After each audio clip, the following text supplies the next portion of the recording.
Hello guys, welcome to my Little and Guruji channel, YouTube channel.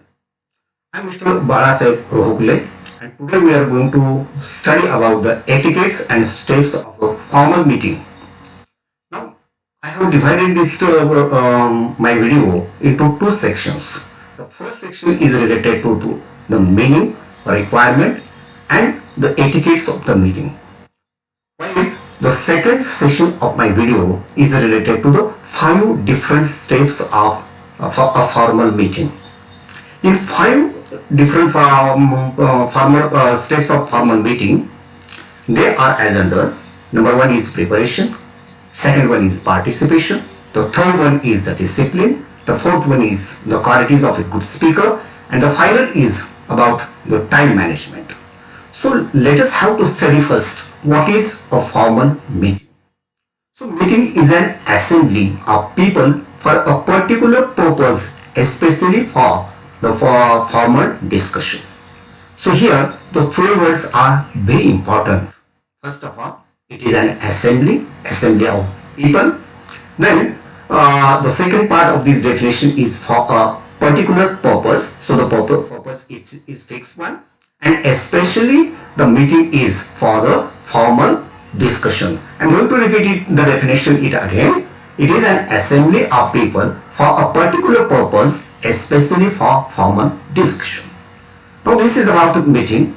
Now second part of the first session is what are the requirements of a good meeting, a formal meeting. So there are 3 parts. Number 1 is notice, second one is agenda, and the third one is the minutes. Now let us have to study one by one. So what is notice? So notice is generally given for the information of your members, so that they get the message of your meeting. The messages can be sent to the WhatsApp, mail, notice board, etc. In the notice, there are 5 important points should be covered. Number 1 is the title, that is the name of the organization should be mentioned in it. Then number 2 is the type of the meeting. It means whether the meeting is a general meeting, annual meeting, monthly meeting or weekly meeting, etc. It should be mentioned in it. The third important thing in it, that is about time. So what is the exact time of the meeting, so that the members can reach in time. The fourth one is the place of the meeting, that where the meeting is going to be placed, so that the members of your organization should reach there. And the last, that is the 5th part of the requirement, is that who is chaired by the meeting, who is going to be chaired by the meeting. So these are the essential things in the notice. Second part of the first session is about an agenda. That is this is the second requirement, that is an agenda. So what is an agenda? Agenda means nothing else but the points which we are going to discuss in the meeting. It is known as an agenda. So the agenda should be agenda should be related to your type of meeting, your emergency, how much time you have given for the meeting. So it depends on it. Then the last thing of the requirement is minutes. What is minutes? Minutes is nothing but it is a written record of your formal meeting. Generally, secretary writes the minutes, and in the next meeting he reads the minutes of previous meeting, so that in the written record you can know that what the rules and regulations were passed in the last meeting, and whether the action is taken or not. So it is the written document. It is very important even also. Then the last part of this first session is about etiquettes. So what are etiquettes? Etiquettes means the expected behavior from the people who participate or lead the meeting to make it fruitful. Now I am going to repeat it again. It is expected behavior of whom? Expected behavior from the people who are participate or lead the meeting to make it fruitful. So these are the etiquettes of the meeting. Now the next part, the next session of this video is related to the 5 different steps of a formal meeting. So there are, as earlier we have we noticed that there are 5 parts. The number 1 is, or the first part of this session is preparation of a formal meeting. It is also known as the planning of the meeting. So in the planning, the homework is very, very important. What is homework? That is whether you are going to arrange your meeting on PowerPoint presentation, or what points you are going to be covered in this meeting. So unless you prepare well, the meeting cannot be fruitful. So it is very important in the formal meeting that you have to do homework very sincerely and honestly. You must know who are your attendees, what are their mental or we can say mental level of your attendees, so that you can use such a type of explanation, you can give such a type of explanation. In the homework, the collection of data is also very important.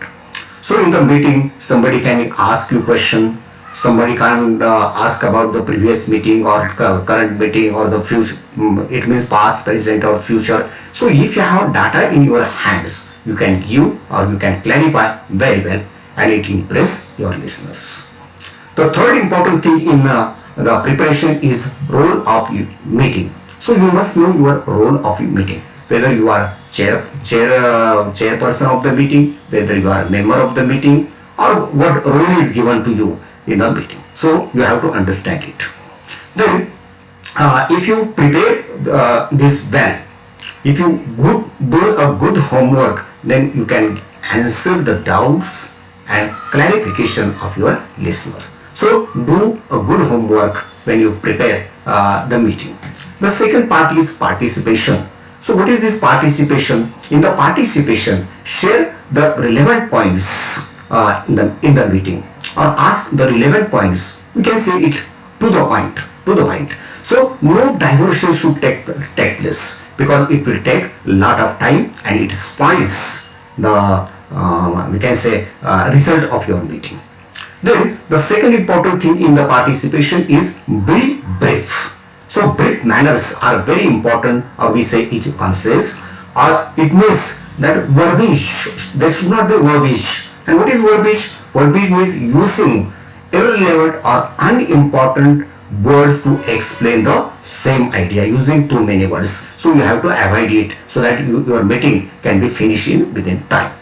Then the third thing in the participation is maintain the professional and image and reputation of you. So your professional image should not be hurt.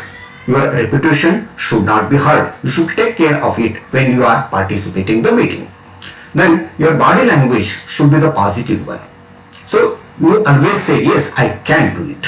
There is a difference between can and can't, possible and impossible. You always think can, you always think possible. So your positive body language we can inspire the other members who make the meeting fruitful. Then you should be the active participation. You have to take the active participation in the meeting. You should not be only the silent learner. So you have to be careful about when you participate in the meeting. The third part is related to disciplined behavior. What is disciplined behavior? It is nothing but what are the do's and don'ts. First of all, you have to be punctual about the meeting. You should reach for the meeting in time. Then respect to each other, because respect is given and taken policy. So you should be very particular about the respect the others. Then you have to follow the mobile etiquettes. Either switch off your mobile, or it should be on the silent mode, so that it should not be divert the attention of your listener. Then sometimes your listener may be disagree with you. When he or she express, wait till the finish of the disagreement and then give your own opinion. Your language should be very polite one, and follow the meeting etiquettes. and also you can take the help of technology to make the meeting fruitful. What are the rules in the discipline behavior? That is, the side conversation is not allowed when the meeting is going on. Somebody is talking with other, so this is not allowed. You should not allow to frequently checking of your time. You should not be allowed to earning and fidgeting or eating something when the meeting is going on. You should not play games on the mobile, or you should not chat. You should not check the WhatsApp message or send the messages. It will take a longer time than the specified. So you have to avoid these things. The fourth part of the second session is related to qualities of a good speaker. So this is very important that we must maintain the qualities of a good speaker. We should follow the qualities of a good speaker. The first one is, that is the self-confidence. What is self-confidence? Self-confidence does not mean that overconfidence. That it means trust yourself when you speak. Don't read your speech. If you read your speech, then it spoils the total atmosphere. Be comfortable when you are you should not we can say come for the meeting under certain pressure or under certain tension. It will lose the impression, it will spoil the result of the meeting, so you have to avoid it. Then keep update your knowledge. You know that never stop learning. We can put N and S in bracket and it becomes ever top learning. So you have to follow both, that is never stop learning and ever top learning. Then you should correct the sufficient data. The next thing, important thing is that you should be aware of the communication skills, that is the verbal communication and non-verbal communication. Your speech should be the melodic one, the rhythmic one. You have to be particular about the moderation of your speed. Then you have to follow the rules and regulations of the tone and intonation, etc., because it impresses the listeners. At the same time, non-verbal communication also plays a very important role. In the non-verbal communication, dress communication is important, the body posture is important, the body movements are important. It adds to we can say the your impression. So you should be very particular about it. Then avoid the bad habits. Some speaker has a habit to play with the pen, to bang on the table, or put hands in the pocket. So being a good speaker, you have to avoid it. Then you always give the respect to the seniority and experienced people. You should not have any kind of prejudice against them, because it is not good for you, for the development of your organization. Then some junior maybe give some innovative ideas, so welcome or appreciate his new ideas or innovative ideas. Don't discourage him or her. Then be authentic, always authentic, and you should not give any kind of fake information. And don't pretend that you are the expert in the field, because we are human beings, we are not perfect. Knowledge is just like the ocean, and we are the fraction of it. So avoid it. So don't pretend to be that you are the expert in this field. Don't offend the people by the brutal criticism. Always welcome them and take it positively. Avoid your anger and nervousness on your face. You have to keep yourself away from it. Then connect with the audience. So if also develop some storytelling method in your speech. And in the conclusion part, you should spare some time to ask them question or to clarify their doubts. And the last part in this second session is about time management. Time management, be particular about the agenda, as the time you have already fixed. Then be punctual and ask relevant questions, avoid the diversion, and follow the meeting etiquettes. Automatically, your formal meeting will be successful. Thank you very much. Please subscribe my channel.